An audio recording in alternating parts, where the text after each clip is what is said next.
Olá, pesquisadores e estudantes. Meu nome é João Pedro. Eu sou engenheiro eletricista e atualmente eu faço parte do programa de mestrado da Faculdade de Engenharia Elétrica da Unicamp e eu estudo supercapacitores. Eu sou pesquisador do Carbon SciTech, que é um laboratório que tem várias pesquisas na área de armazenamento de energia. Com esse curso, nós vamos tentar apresentar para vocês os principais tópicos, né, relacionados com espectroscopia e dar um background básico para vocês entenderem como fazer os testes, como interpretar a apresentação de Nernst e, ao final, apresentar para vocês um pouco sobre o software Review que é utilizado para fazer o fitting. E aí os próximos vídeos vão abordar os seguintes tópicos. Esse que é o primeiro vídeo, né, que vai ser uma introdução sobre o que será o curso. E em seguida eu vou falar um pouco sobre a história, o que é espectroscopia de impedância. Vou dar alguns exemplos. Aí nos próximos vídeos eu vou falar um pouco sobre os circuitos elétricos. Falar como é que é a relação entre corrente e tensão em resistores, capacitores e indutores. Falar um pouco sobre fasores, porque esse é um tópico bastante importante para compreender e entender um pouco mais sobre espectroscopia de impedância. Vou falar também um pouco sobre instrumentação, né? Então, quais são os métodos experimentais, né? Como que faz a configuração do equipamento que a gente utiliza para fazer os testes de espectroscopia de impedância, que no caso é um potenciostato. Como fazer para melhorar a taxa de sinal ruído, né? Como reduzir os erros estocásticos, que é um erro que a gente faz de tudo, né? Para que ele não esteja presente nos nossos dados, porque a gente pode ter a interpretação errada dos nossos resultados. Como que introduzir um delay entre as medidas pode mitigar erros de regime transitório, por que evitar escalas automáticas, como harmônicas da rede pode influenciar nas medições. Vou falar também um pouco mais sobre os circuitos equivalentes, né? Em especial, eu vou falar um pouco sobre modelos de linha de transmissão para representar a impedância de poros. Vou falar também um pouco sobre métodos de representação, né? Então, o que é representação no plano complexo? O que é diagrama de Nernst? Que é, nesse caso, a mesma coisa. O que é representação de Bode? Quais são os formatos da impedância que se espera que um dispositivo como o supercapacitor tenha? Como o formato, né, da resposta no plano complexo está relacionado com fenômenos eletroquímicos. O que aquele formato nos diz, né? O que ele representa. Eu vou falar também um pouco sobre CPE, que é o Constant Phase Element, que é quando a gente não consegue representar um sistema eletroquímico com componentes como capacitores, resistores e indutores. E aí a gente pode usar o Constant Phase Element, principalmente em supercapacitores ele é utilizado para representar o bloqueio dos poros de eletrodos, quando os íons não conseguem acessar completamente os poros. E aí por fim, né, eu vou falar um pouco sobre o ZView, que é um software para fazer o fitting dos nossos dados experimentais de impedância. Com o ZView a gente consegue achar um circuito elétrico equivalente, né, à resposta em frequência do nosso dispositivo. Ele é bastante útil, eu vou tentar mostrar alguns exemplos ali, para vocês terem uma noção de como fazer o fitting a partir daqui, saberem o que pesquisar, aonde achar informação. É um curso introdutório, mas eu espero que eu possa ajudar bastante vocês aí. E agora começando nosso curso, né? Começar, imagine que você tem uma caixa preta numa sala escura. E aí você não sabe nada sobre essa caixa preta e você precisa ter informações sobre essa caixa preta. E a gente está na sala escura e a gente não consegue saber nada sobre aquela caixa. Então, o que a gente poderia fazer, né, para obter informações sobre essa caixa? Uma ideia, né, seria expor essa caixa a uma fonte de luz E aí, caso o material seja fotoativo, a resposta à exposição luminosa pode ser vista através de uma corrente elétrica, com o uso de um amperímetro. E aí, alterando a intensidade da luz e o comprimento de onda, nós podemos obter informações preciosas a partir da absorção de fótons pelo material.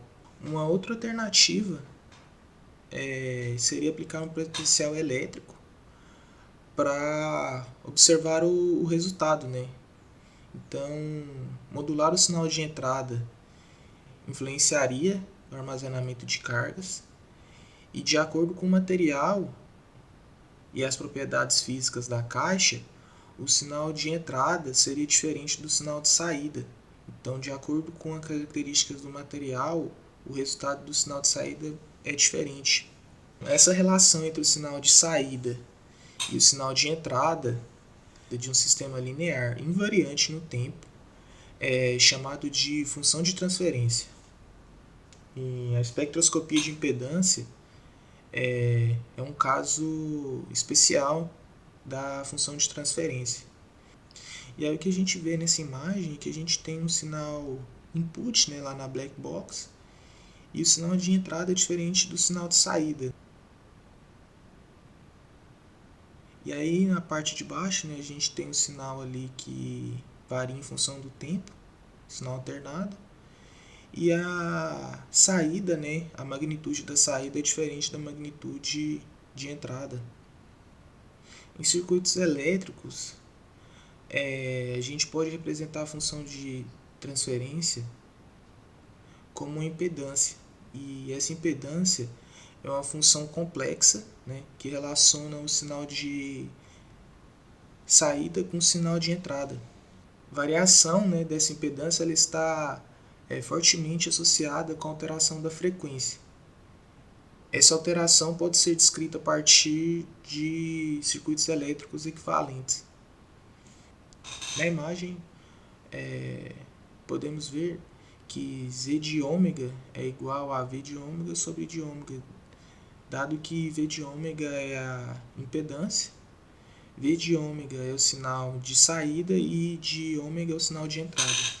Agora que vocês sabem um pouco sobre o que é impedância, vou falar um pouco mais sobre a história. A espectroscopia de impedância ela começou com Nernst em 1894 e ele utilizava, ele aplicou a ponte de Wheatstone para medir a constante elétrica para eletrólitos aquosos e diferentes fluidos orgânicos. Já no início da década de 50, a impedância começou a ser aplicada em sistemas de reações químicas mais complexas.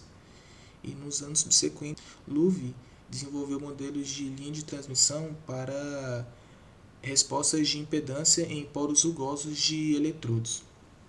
Já na década de 70, técnicas de regressão não lineares foram aplicadas em dados de impedância por MacDonald et al. E Bullkamp. E a regressão foi uma abordagem baseada em circuitos elétricos equivalentes, que se tornou um método predominante que nós temos hoje.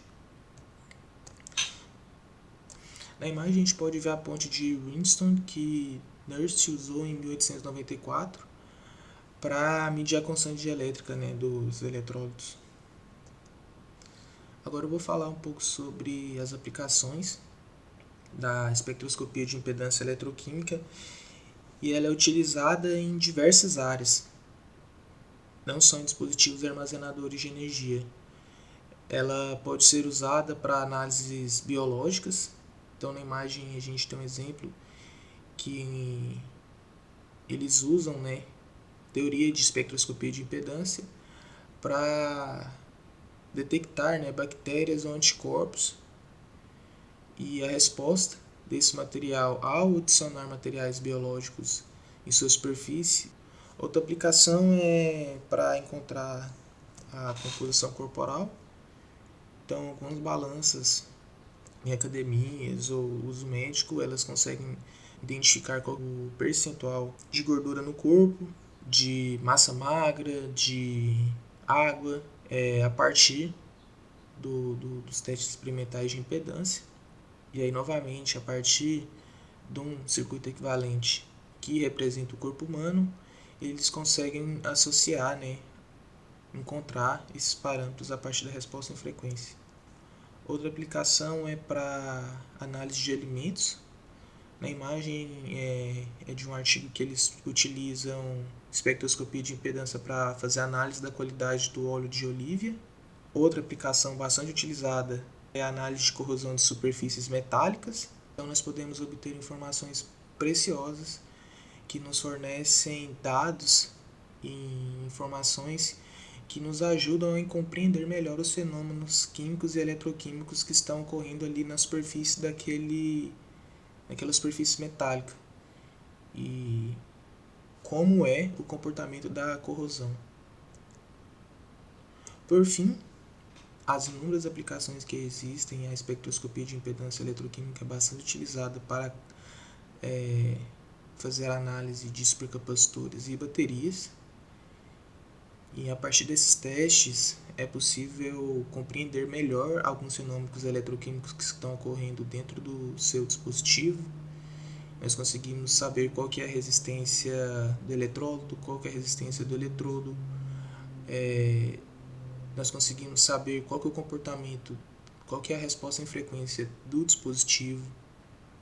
Conseguimos compreender como é a resistência da camada de difusão, como que é a formação da dupla camada elétrica.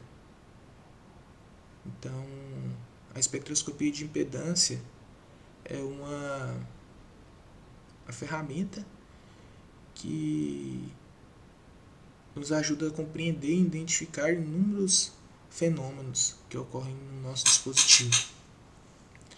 Então essa foi a primeira aula. Dúvidas e sugestões podem deixar nos comentários e até o próximo vídeo.